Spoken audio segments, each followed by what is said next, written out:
ஆன்மீக உலா நேயர்களுக்கு அன்பான வணக்கங்கள். வாஸ்து பத்தி நிறைய விஷயங்கள் நம்ம பார்த்துட்டு இருக்கோம்.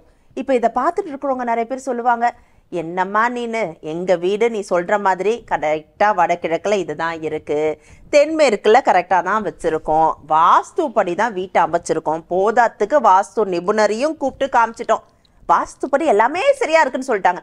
ஆனா பொருளாதார ரீதியா எங்க வீட்டுல எதுவும் முன்னேற்றம் இருக்கிற மாதிரி தெரியலையே, எல்லாம் சேர்த்து தானே வாஸ்து பிச்சுக்கிட்டு சண்டை போட்டுட்டு நிக்குதுமா, சின்னது ரெண்டும் என்ன பண்றது அப்படின்னு கேக்குறாங்க. இந்த சந்தேகம் நிறைய பேருக்கு இருக்கும். வாஸ்துப்படி தானே வீடு வச்சிருக்கோம், ஆனா ஏன் எதுவும் சரியா நடக்க மாட்டேங்குது, இப்படி நடக்கும், பொருளாதாரத்துல முன்னேற்றம் இருக்கும், சந்தோஷமா இருக்கும்லாம் சொல்றாங்க, எதுவுமே என் வீட்டுல மட்டும் ஏன் நடக்கல? இந்த கேள்வி இருக்கு இல்லையா, கேள்வி அப்படியே நம்ம விட்டுறக்கூடாது, பதில் கிடைக்கணும்ல. வாங்க நம்ம வாஸ்து நிபுணர், ஆண்டாள் வாஸ்து நிபுணர் ஸ்ரீராம் மனோகர் அவர்கள் கிட்ட கேட்டு தெரிஞ்சுக்கலாம். வணக்கம் சார். வணக்கம். வாழ்க வளமுடன். வாழ்க வளமுடன். இந்த கேள்வி எல்லார்கிட்டயுமே இருக்கு, தயவு செய்து பதில் சொல்லிடுங்க. ஏன்னா சரியான இடத்துல பீரோ வச்சிருக்கோம், சரியான இடத்துல நாங்க கிச்சனை வச்சிருக்கோம், நீங்க சொன்ன மாதிரியே செய்யறோம், கிணறு கூட இருக்க வேண்டிய இடத்துல தான் இருக்கு, ஓப்பனிங் எல்லாம் இருக்கிற வேண்டிய இடத்துல இருக்கு, விண்டோஸ் கூட பெருசா வச்சிருக்கோம், வாசல் கூட கரெக்டான இடத்துல தானே சார் வச்சிருக்கோம், ஆனா ஏன் முன்னேற்றமே இருக்க மாட்டேங்குதுன்னு புலம்புறாங்க சார். இதற்கான பதில் விளக்கம். வாஸ்து அப்படிங்கிற ஒரு விஷயத்துல எல்லாருமே வாஸ்துப்படி வீடு இருக்கா அப்படின்னு கேட்டா 90% வீடு வாஸ்துப்படி இல்லை அப்படின்னு தான் சொல்லுவாங்க. அவங்களாம் வெற்றி பெறலையா அப்படின்னு கேட்டால் நிச்சயமாக வெற்றி பெற்றிருக்காங்க. அவங்க ஒரு சில இழப்புகளுடன் கூடிய வெற்றிகளை பெற்றிருக்காங்க அப்படிங்கிறது தான். அப்போ நான் வாஸ்துப்படி இருக்குது சார், மீதி 10% பேர் வாஸ்துப்படி எல்லாமே இருக்குது, பக்காவாக ரெடி பண்ணியிருக்கோம், ஆனால் எனக்கு முன்னேற்றம் அப்படின்னு சொல்லக்கூடிய விஷயங்கள் இல்லை சார், எனக்கு பண வரவு அப்படிங்கிறது கம்மியாக இருக்குது, எங்கள் பசங்கள்லாம் சரியாக படிக்கிறது கிடையாது அப்படின்னு சொல்லக்கூடிய வீடுகள் உண்டு. நான் போகக்கூடிய கன்சல்டண்ட்டும் உண்டு. அப்போ நான் சொல்லக்கூடிய விஷயங்கள் நீங்கள் எப்படி பார்க்கணும் அப்படின்னா, நம்ம முதலே சொன்னது போல், நிகழ்ச்சிகளில் சொல்கிறது போல், நம்மளுடைய எண்ணங்கள் அப்படின்னு சொல்லக்கூடிய விஷயங்கள் மிகப்பெரிய லெவலில் வேலை பார்க்கும் முதல்ல. ரெண்டாவது, நம்மளுடைய கோல் அப்படின்னு சொல்லக்கூடிய விஷயத்திற்கும் நம்மளுடைய வீட்டிற்கும் நம்மளுடைய வளர்ச்சிக்கும் மிகப்பெரிய கனெக்டிவிட்டி உண்டு. இப்போ வீடு கட்டணும்னு ஒருத்தர் ஆரம்பிக்கிறாரு, அவர் பாதிலே நின்றுச்சு சார் அப்படின்னு சொல்கிறாரு அப்படின்னா வாஸ்துப்படி தவறு அப்படின்ட்டு சொல்லிடலாம். சில பேர் என்ன பார்த்தீங்கன்னா, வீடு கட்ட ஆரம்பித்தேன் சார், கடன் பணம் வந்துச்சு, யார் கொடுத்தாங்கன்னே தெரில, கடன் வாங்கினேன், லோன் வாங்கினேன், எல்லாமே வாங்கினேன், வீடு முடிச்சிட்டோம் சார், சூப்பராக பண்ணிட்டோம் அப்படின்னு சொல்லுவாங்க. இதை தான் நம்ம நம்மளுடைய இன்புட்டாக எடுத்துக்கணும். அப்போ நம்ம ஒரு விஷயம் நமக்கு வரணும், பண வரவு வரணும் அப்படின்னா அதற்கான செலவுகள் அதிகமாக நமக்கு தேவைப்படும். அந்த செலவுகள், அதாவது செலவு செய்கிறோம் இல்லையா, அந்த செலவு ப்ராப்பராக இருந்துச்சு அப்படின்னா அதற்கான பணங்கள் வரும் அப்படிங்கிறது தான். இது நம்மளுடைய ரியல் டைம் எக்ஸாம்பிள் அப்படின்னு சொல்கிறோம் அப்படின்னா திருப்பதி பெருமாள் கோயில் தான். அது ஒரு வாரங்களில் அந்த திருப்பதி பெருமாள் கோயிலை பற்றி சில ரகசியங்கள் உண்டு. அந்த ரகசியங்களுக்கும் நம்மளுடைய வீட்டிற்கும் மிகப்பெரிய கனெக்டிவிட்டி உண்டு. அதுபோல் இருக்கக்கூடிய வீடுகளுக்கும் நம்மளுடைய லைஃபுக்கும் மிகப்பெரிய கனெக்டிவிட்டி உண்டு அப்படிங்கிறது தான். நம்ம பொதுவாக நம்ம ட்ராவல் பண்ணும் பொழுது, வாஸ்து அப்படிங்கிறதுக்கு அப்பாற்பட்டு ட்ராவல் பண்ணும் பொழுது விட்டு கொடுக்குற மனப்பான்மை உண்டா, நம்ம பாத்திரம் மருந்து பிச்சை கொடுக்குறோமா அப்படிங்கிற ஒரு விஷயம் மிகப்பெரிய லெவலில் ஒரு மாற்றத்தை கொடுக்கும் அப்படிங்கிறது தான். இப்போ விட்டு கொடுக்குற மனப்பான்மை அப்படின்னா என்ன அர்த்தம் அப்படின்னா, நம்மளுடைய லைஃப்பில் வீட்டிலேயே சரி, வீட்டில் அம்மா இருந்தாங்க, பழைய காலத்தில் இருந்தாங்க அப்படின்னா எல்லாருக்கும் பரிமாறின பிறகு சாப்பாடு இருந்தால் தான் சாப்பிடுவாங்க, இல்லைன்னா சாப்பிட மாட்டாங்க அப்படிங்கிறது எல்லாருக்குமே தெரியும். இப்போ இருக்கக்கூடிய காலகட்டத்தில் சாப்பிட்டியாப்பா அப்படின்னு கேட்கக்கூடிய அம்மாக்கள் தான் அதிகமாக உண்டு. சாப்பிட்டாங்களா என்ன அப்படிங்கிற விஷயமே தெரியாது. ஏன்னா காலகட்டங்கள் மாறிடுச்சு, நைட் ஷிஃப்ட்டில் போகிறோம், டே ஷிஃப்ட்டில் போகிறோம், வெளியூரில் இருக்கோம் அப்படிங்கிற விஷயம்தான். இதுக்கு எல்லாத்துக்குமே நான் வாஸ்துப்படி உங்கள் வீட்டில் எந்த ப்ராப்ளமே இல்லை அப்படின்னு சொல்கிறீங்க, இதெல்லாம் இருக்குது, இதெல்லாம் நடக்குது சார் அப்படின்னா உங்கள் வீட்டினுடைய வடகிழக்கு வடக்கு பாதிப்பு அப்படிங்கிறது தான் நான் சொல்லக்கூடிய விஷயங்கள். நீங்கள் வீட்டுக்கு உள்ளே பார்த்துருக்கலாம், வீட்டுக்கு வெளியில் இருக்கக்கூடிய விஷயங்களும் பார்த்துருக்கலாம், எல்லாமே பார்த்துருக்கலாம். ஆனால் உங்கள் வீட்டில் இருக்கக்கூடிய விஷயங்கள் வடகிழக்கு வடக்கு அப்படின்னு சொல்லக்கூடிய விஷயத்தில் பாதிப்பு இல்லாமல் பணவரவு அப்படிங்கிறது எனக்கு வரல சார் அப்படின்னு சொன்னீங்க அப்படின்னா நீங்கள் திருப்பவும் செக் பண்ணிக்கணும் அப்படிங்கிறது தான். வாஸ்து கன்சல்டண்ட்டை வச்சு தான் சார் நான் செக் பண்ணேன் அப்படின்னு நீங்கள் சொன்னால் கூட நான் திருப்பியும் உங்களுக்கு ரெக்வஸ்ட் கொடுக்குறேன், வடகிழக்கு வடக்கு அப்படின்னு சொல்லக்கூடிய விஷயத்த திருப்பியும் ஒரு முறை செக் பண்ணிக்கோங்க.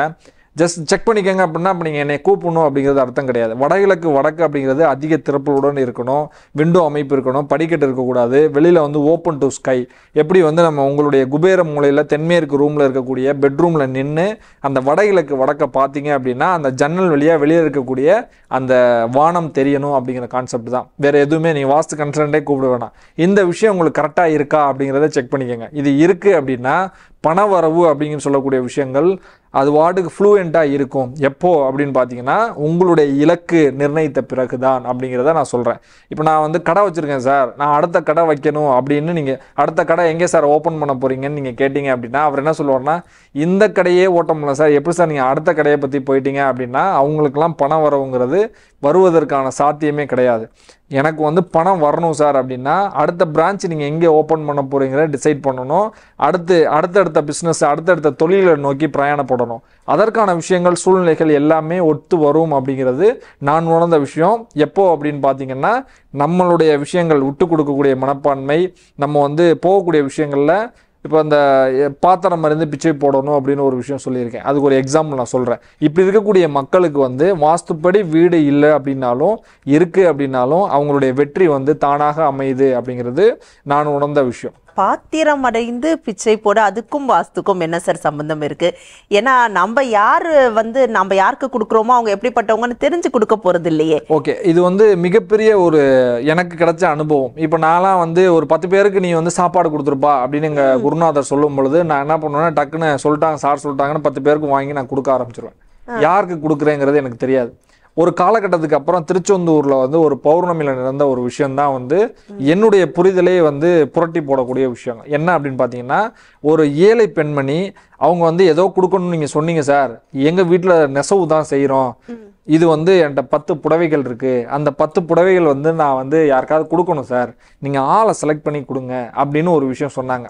10 புடவை கோயிலுக்கு வந்தவங்க எல்லாருமே நல்லவங்கன்னு எடுத்துக்கலாம், பௌர்ணமியில் கொடுக்குறீங்க எல்லாத்தையுமே கொடுத்துடலாம் அப்படிங்கிறதுக்கு அப்பாற்பட்டு யார் அது அவங்க சொன்ன ஒரு விஷயந்தான். நான் வந்து ஏழை பொண்ணு, எங்கள் வீட்டில் நான் நெசவு செஞ்சு கொண்டு வந்திருக்கேன் அப்படின்னா அதில் இருக்கக்கூடிய உழைப்பு வந்து வேஸ்ட் ஆகிடக்கூடாது.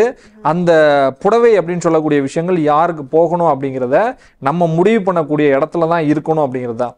இப்போ எங்களுடைய குருநாதர் வந்து ஒரு 10 பேரை செலக்ட் பண்ணாங்க. 3 hours ஆச்சு. அந்த அன்னதானம் அப்படின்னு சொல்லக்கூடிய இடத்துல 10 பேரை செலக்ட் பண்ணி கொடுத்தாங்க. 10 பேர் யார் அப்படின்னு பார்த்தீங்கன்னா அவங்க வீட்டில் நீங்கள் போய் செக் பண்ணீங்க அப்படின்னா அதிகபட்சமாக ஒரு 10லேருந்து 15 புடவைகள் தான் இருந்திருக்கும். எல்லார் வீட்லையும் மாதிரி 100 150 புடவையே இருக்காது.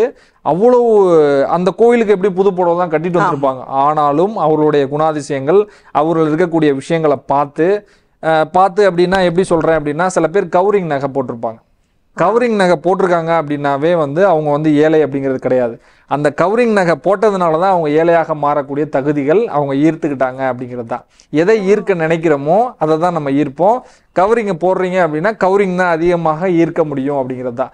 அதுபோல் அந்த பாத்திரம் மருந்து பிச்சை போடக்கூடிய விஷயங்கள் அப்படிங்கிறது பிச்சைங்கிறது கிடையாது, நம்ம கொடுக்குறோம் தானம் அப்படிங்கிறது தான். அதை வந்து யூனிக்னஸாக இவங்களுக்கு தான் போகணும் நம்மளுடைய உழைப்பு அப்படிங்கிறது நீங்கள் பண்ணுறீங்க அப்படின்னா அது பல மடங்காக திரும்பி வரக்கூடிய சூழ்நிலைகள் வரும் அப்படிங்கிறது ஒரு ரியலிஸ்டிக்கான ஒரு உளவியல் ரகசியம்.